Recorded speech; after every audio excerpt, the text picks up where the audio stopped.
So, I want to have a candid conversation about wealth building. I think most people are approaching it completely wrong, and I fell a victim of this trap. When you first start wealth building, you're thinking, how can I make more money? How can I invest more, get more into savings? It's all about me.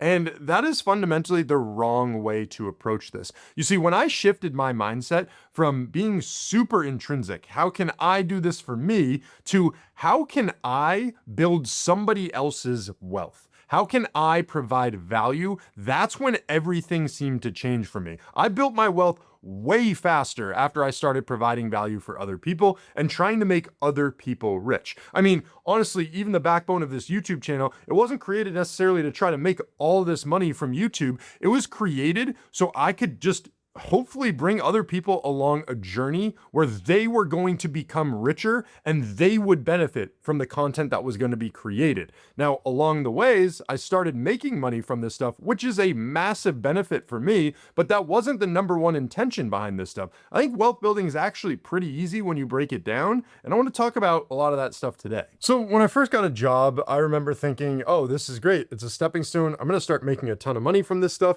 and I can't wait for my first raise, essentially. I wanted to make money, more money right off the bat. And what I realized in that time is that in order to get a promotion, you're doing exactly what I talked about in the intro.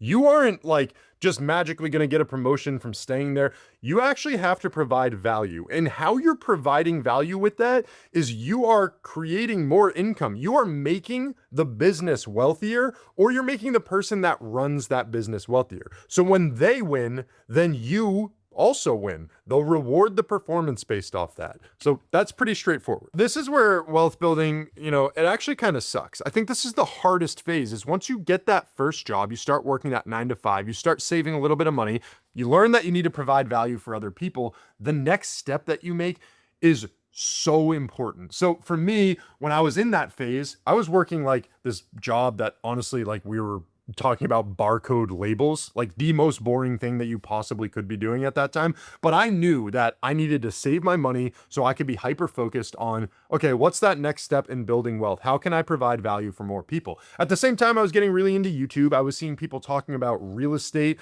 and house hacking. I went deep down that, so deep that I actually ended up saving aggressively to buy a duplex. Now, the duplex I bought, completely distressed, basically falling down, structural engineers coming in, there's cockroaches living everywhere. It was a freaking messed up, crazy project that I endured. All of that, at the end of the day, is providing value for other people though. Not many people probably could have swung the renovation stuff that was going on here because it was just so crazy. But now, after the fact, I'm providing value for other people by giving them a safe and a comfortable place to live.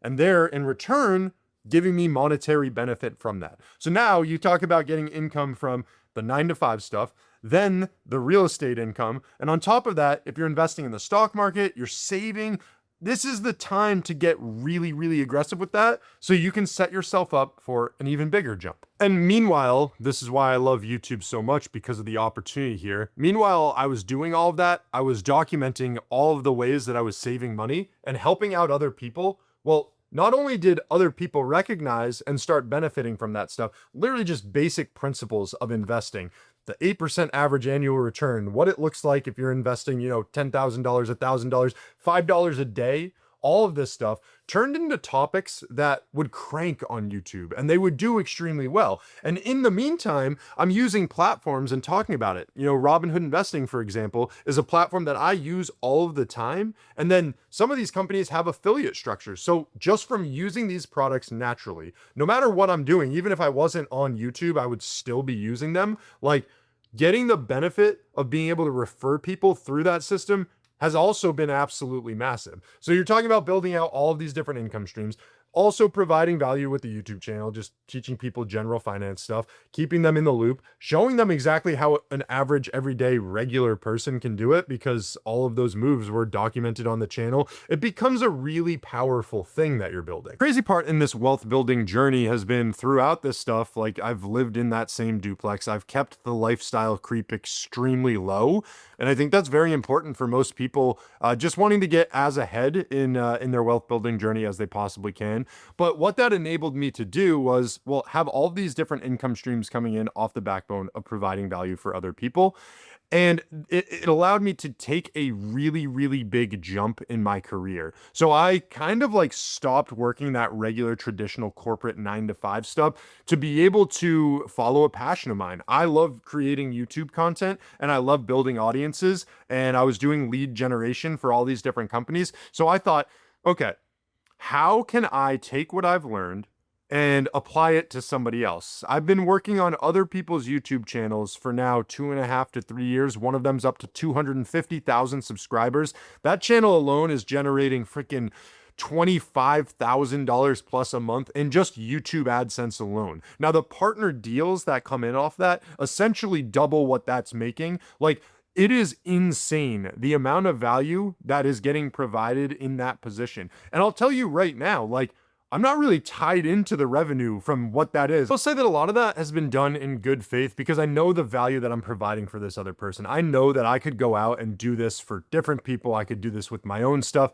but this company, took a shot and gave me this opportunity, and it's done in good faith. Like, they've been saying, hey, we'll square it up when things are really coming together. Things are really coming together right now, which is super exciting. And so this is going to be a pivotal moment in my career and in my wealth building to see what happens next with this stuff. Now it's almost that point where we're talking through a lot of that, but it's given me so many opportunities to be able to take a step back, not worry about income coming in from certain avenues, to be able to take a pay cut. So now I'm literally getting paid to learn more about the thing that I love in YouTube. And I learned how to build out the right team. I learned how to monetize properly. Yeah, I could go and create other channels and replicate this success that we're seeing with this creator. And I've done that already with other creators at the same time too. So it is super cool. It's a proven formula. Like, I'm not selling anything here, but what I'm saying is that I think in the future,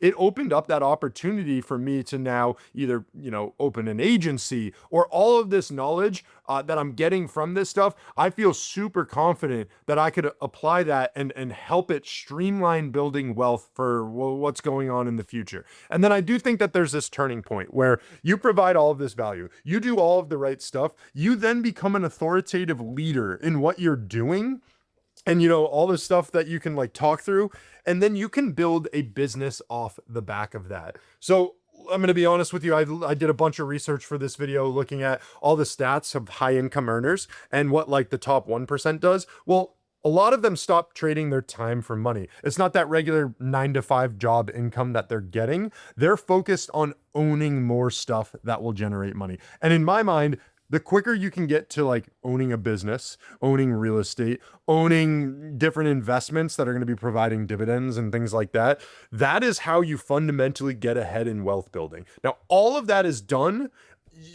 because you're providing value for other people. And then even when you own some of those things, like when you talk about owning a business, I find it really empowering that I'm able to hire and pay other people for the work that they're able to do. And honestly, I hope with anybody that I do end up hiring that they're working in the background to try and better their finances and do the wealth building stuff that I talk about openly on this channel. And it always has come full circle for me. When it's not focused individually on me, when it's focused on other people, wealth building becomes extremely easy.